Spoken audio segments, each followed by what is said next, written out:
नमस्कार दोस्तों, मैं हूं धर्मवीर तीजा। मेरी खेती सच्ची खेती में आपका स्वागत है। भारत में खरीफ की फसलें, मेनली धान की फसल, मानसूनी बारिश से ही बनती और बिगड़ती है। बारिश कम हो तो बिजाई कम, जैसे हमारे पूर्वी भारत में, उत्तर भारत में भी बिजाई कम हुई है, 6-7-8% बिजाई कम हुई है और फिर पैदावार भी कम होगी नेचुरली। अगर बारिश ज़्यादा हो तो बिजाई तो हम जैसे तैसे कर लेते हैं, लेकिन बीमारी कीट ज़्यादा आते हैं, पैदावार कम होती है। और अगर पकाई कटाई के समय अति ज़्यादा बारिश आ जाए, जैसे पिछले 4-5 दिन बारिश आती रही है, लगातार आती रही है, पूरा वातावरण गीला था, नीचे पानी जाता। अब तो ये वीडियो आप देख रहे हो, ये 5-6 दिन के बाद बनाई गई है। खेतों में पानी ही पानी दिख रहा था, कहीं पर 1 फुट तो कहीं पर 2 फुट। और लगातार कुछ दिन बारिश होती रहे तो बालियां, पत्ते, तना, पौधे, सारा का सारा सिस्टम पानी ही पानी। ह्यूमिडिटी पूरे वातावरण में 90 से लेकर 100% लगातार दिन रात पानी। ऐसा पिछले दिनों में हुआ है तो बीमारियों और कीटों की संख्या बढ़ेगी, जल्दी बढ़ेगी। आज की मेरी वीडियो का इसी बात के ऊपर हम डिस्कस करेंगे कि इस सिचुएशन में हम क्या करें, नुकसान को कम कैसे करें। ये जो आप फसल देख रहे हो ये तो हफ्ते में कट जाएगी, 10 दिन में कट जाएगी, इसमें हमें ज़्यादा चिंता नहीं है। लेकिन जिस फसल को 15 या 20 दिन रहते हैं, 25 दिन रहते हैं, उसमें खूब सारी बीमारियां आएंगी।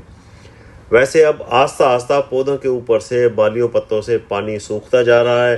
नीचे तो खड़ा है, लेकिन वो भी समय के साथ कम हो जाएगा। कुछ ज़मीन पिएगी, कुछ पत्तों से इवापोरेशन होएगी। इंडियन मेट्रोलॉजिकल डिपार्टमेंट की भविष्यवाणी भी ये है कि अब पछुआ हवाएं चलेंगी, थोड़ी खुश्की आएगी, नमी कम होगी। यहाँ तक तो ठीक है, लेकिन ज़्यादा नमी में सारे प्रकार की बीमारियों के लक्षण दिखाई देने लगे। ये जो तने के ऊपर आप देख रहे हो ना, ये शीत ब्लाइट के लक्षण है। ठीक है जी। बीमारियों में क्या होता है कि भाई पहले फंगस फलती है, फूलती है, इन्फेक्शन करके नुकसान करती है पौधे के सिस्टम के अंदर। ये इस तरह के निशान तने के ऊपर हैं, ये भी आपको शीत ब्लाइट के ही समझो आप इसको। तो ये लक्षण जो है ना, ये बाद में दिखाई देते हैं, इन्फेक्शन पहले हो जाता है। तो बचाव में ही बचाव है। आप ये जो आप फसल देख रहे हो, ऊपर से तो आपको हरी भरी दिख रही है, मैं आपको अंदर से दिखा रहा हूँ।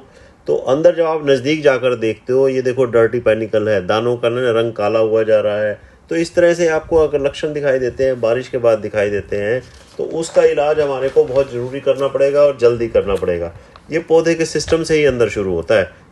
ये फसल जो है, ये कम से कम 15 दिन लेगी कटने में, या 10-12 दिन लेगी। इसमें हमें ज़्यादा चिंता करने की ज़रूरत नहीं है, हम एक स्प्रे ना भी करें तो भी चलेगा। नुकसान तो इसमें भी आ चुका है। तो मैं कह रहा था, जब तक हमें ये लक्षण दिखाई देते हैं, अटैक हो चुका होता है। इस सिचुएशन में अटैक आपको बहुत ज़्यादा लगे, सिस्टेमिक फंजीसाइड का स्प्रे आपको करना पड़ेगा। सिस्टेमिक फंजीसाइड के साथ साथ आप कॉन्टैक्ट दवा का भी एक स्प्रे कर सकते हो। कॉन्टैक्ट में क्या होगा, वो इमीडिएट इफेक्ट कर देगी, रिजल्ट आपका स्प्रे करते ही शुरू हो जाएगा। अब सिस्टेमिक दवाइयों में आप शीत ब्लाइट के लिए, काले दानों के लिए, डर्टी पैनिकल के लिए, पत्तों के ऊपर ब्राउन स्पॉट्स के लिए, ब्लास्ट के लिए भी कौन सी दवाई आप कर सकते हो। एक दवाई आती है एमिस्टार टॉप के नाम से आती है, उसके अंदर अजोक्सिस्ट्रोबिन होता है 11% और डाइफेनाकोनोजोल होता है 18%, थोड़ा सा ज़्यादा होता है। इसको आप 200 ml प्रति एकड़ के हिसाब से 160 लीटर पानी में स्प्रे कर सकते हो, 8 टैंकियाँ कर सकते हो। या फिर सिस्टेमिक में आप गैलीलियो वे फंजीसाइड आता है, 400 ग्राम आप कर सकते हो प्रति एकड़ के हिसाब से। या फिर एक नेटिवो आता है, महंगा है, बायर का है, 150 ग्राम प्रति एकड़ के हिसाब से आपने स्प्रे करना है। ठीक है जी। और अगर आप साथ में कॉन्टैक्ट फंजीसाइड जो मिलाना ज़रूरी है, आपका अटैक बहुत ज़्यादा है, इमीडिएट इफेक्ट चाहते हैं, तो इसके साथ आप एंट्राकोल मिला सकते हो या फिर मैंकोजेब मिला सकते हो, 400 ग्राम प्रति एकड़ के हिसाब से। ठीक है, ये मिला सकते हो। और अगर आप इसके साथ कोई सिस्टेमिक मिलाना चाहते हो, अटैक ज़्यादा है, जैसे मैंने आपको बताया ना कि भाई अगर आपका ये इस तरह से दाने देख रहे हो या फिर आपका शीत ब्लाइट का अटैक ज़्यादा नज़र आता है, तो फिर आपने ऊपर जो 3 मैंने जो आपको सिस्टेमिक इंसेक्टिसाइड फंजीसाइड बताए थे, उसके साथ आपने सिस्टेमिक फंजीसाइड और जो मिलाने हैं, थोड़े सस्ते बता रहा हूँ। पहले थायोफेनेट मिथाइल आप मिला सकते हो, ये सिस्टेमिक है, 250 ग्राम प्रति एकड़ के लिए आप मिला सकते हो ब्रॉड स्पेक्ट्रम में। अगर शीत ब्लाइट ज़्यादा है तो थायोफ्लुजामाइड जो है ना, पल्सर आता है, वो अब आपने 150 ml मिलाना है प्रति एकड़ के हिसाब से। मैं तो आई ग्लेयर लेके आया हूँ इंडोफिल का, अजोक्सिस्ट्रोबिन 11% और डाइफेनाकोनोजोल 18.4% ये लाया हूँ। साथ में आई ग्लेयर लेके आया हूँ, वो स्प्रे करूँगा। टेबुकोनाजोल या प्रोपिकोनाजोल मिलाते हो तो 150 ml प्रति एकड़, ये इतना ही काफ़ी। मतलब ये हो गया कि अगर आप नेटिवो कर रहे हो 150 ग्राम प्रति एकड़ या फिर गैलीलियो में फंजीसाइड कर रहे हो 400 ग्राम प्रति एकड़, फिर तो अकेला ही काफ़ी है। लेकिन अगर आप और फंजीसाइड्स कर रहे हो तो आपको 2 मिलाकर करने चाहिए, चाहे आप कॉन्टैक्ट मिलाओ या सिस्टेमिक के साथ सिस्टेमिक मिलाओ, तभी नैया पार होएगी। अब कीटों की बात करूं, अब यहाँ पर आप ये बासमती देख रहे हो, बासमती में भी ये 1847 है, इसका भी यही हाल है, दानों के ऊपर काला दाना हो चुका है। जबकि दवा मैं ये बारिशों से पहले करके ही कर चुका हूँ, 7 दिन हुए सिर्फ स्प्रे किए हुए। तो एक और प्रॉब्लम आ रही है, मैं वो भी इस वीडियो में ऐड कर लेता हूँ। कहीं कहीं पर बालियाँ सफ़ेद हो रही हैं। तो अगर आपकी बालियाँ सफ़ेद हो रही हैं तो गोब की सुंडी के कारण है, उसने तने को अंदर से कट कर दिया है। तो उसमें अगर आप बालियाँ सफ़ेद हो रही हैं तो आपने क्या करना है, अगर आपकी फसल को काटने में अभी 1 महीना है, तभी आप जो है ना, ये जो दवाई जो मैं बता रहा हूँ, आप कार्डाप SP50 आता है, 200 ग्राम प्रति एकड़ के हिसाब से 200 लीटर पानी में करें। आप कम पानी करेंगे तो थोड़ा सा धब्बे आ सकते हैं, लालीपन आ सकता है। या फिर आप एक इमामेक्टिन बेंजोएट आता है, ये 100 ग्राम प्रति एकड़ कर सकते हैं, ये सुंडी को मारने के लिए। कोशिश करें कि बासमती फसल में ये ना ही करें, क्योंकि एक्सपोर्ट होता है, फिर इसके अंश रह जाते हैं।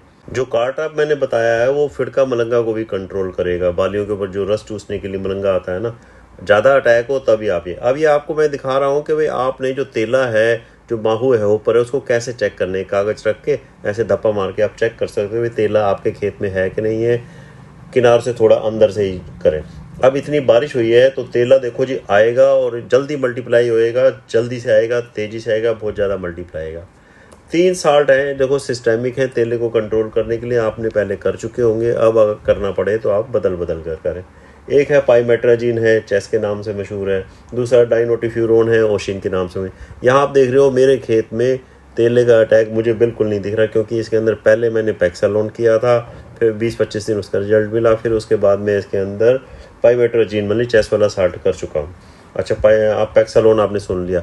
तो इन 3 में से अगर आपको दिखता है तो आप कोई भी एक इंसेक्टिसाइड जो पहले किया हो उसको बदल बदल कर आप कर सकते हो। अगर किसी भाई के खेत में तेले का बहुत ज़्यादा अटैक है, पैचिस में नुकसान बहुत ज़्यादा दिख रहा है, ख़त्म हो गई है फसल, तो तेला बहुत ज़्यादा फल फूल चुका है, काला तेला बन चुका है, तो उनके लिए एक दवाई बता रहा हूँ आपको। ऊपर वाली जो 3 दवाइयाँ बताई थी ना उन्हें, सिस्टेमिक है, वो तो 15, 17, 20 दिन काम करेंगे। लेकिन नॉकडाउन इफेक्ट के लिए एकदम कंट्रोल करने के लिए आप जो भी स्प्रे कर रहे हो उसके साथ एक दवाई आती है इथियोन, वो 250 ml प्रति एकड़ के हिसाब से आप मिला दो। वो वैसे तो माइटीसाइड है, लेकिन उसका गैस का थोड़ा सा इफेक्ट रहता है, तो वो जो है एकदम से वो नीचे भारी होती है, नीचे बैठती है, तो वो एकदम से नॉकडाउन इफेक्ट करेगी, काफ़ी संख्या को एकदम से मार देगी। या फिर एक और दवाई है BPMC, ये आप 200 ml प्रति एकड़ के हिसाब से आप जो भी स्प्रे कर रहे हो उसके साथ मिलाकर, यहाँ आप देख रहे हो ये शीत ब्लाइट का ही असर है, तो शीत ब्लाइट के लिए जैसे मैं पहले दवाइयाँ बता चुका हूँ।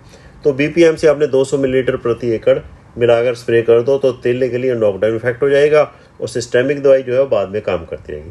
मिलाकर स्प्रे करो, घोल अलग अलग बनाओ। ये जो दवाइयाँ आप करोगे ना जिनका गैस का इफेक्ट है, हवा का रुख देखकर आप स्प्रे करो। दवा जो है, फुहार जो है स्प्रे करने वाले के ऊपर बिल्कुल ना आए, ठीक है जी, बचाव करके ही करना है। फिड़के मलंगे के लिए जो बाद में जो है ना, जो गंदी राइस गंदी बग होता है, जो रस चूसता है दानों के ऊपर से, जब दूध या दाने होते हैं, तो उसके लिए मैं आपको जब जरूरी हो तभी करना, ये दवाइयाँ मैं बता रहा हूँ आपको।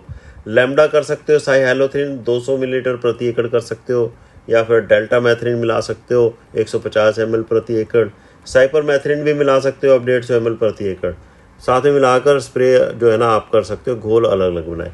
ये 3 दवाइयाँ जो मैंने आपको बताई हैं, ये देखो जी सिंथेटिक है, इनसे हॉपर का अटैक थोड़ा सा ज़्यादा बढ़ता है। जब मजबूरी हो, बहुत ज़्यादा अटैक हो मलंगे का, फिड़के का, तभी आप करना इसको, ठीक है जी। आपको मेरा यह प्रयास, मेरी ये वीडियो पसंद आती हो तो इसको लाइक कर दो, शेयर कर दो, सब्सक्राइब कर दो। आपकी सेवा में तत्पर हाजिर, आपकी अच्छी फसल की कामना करते हुए धन्यवाद।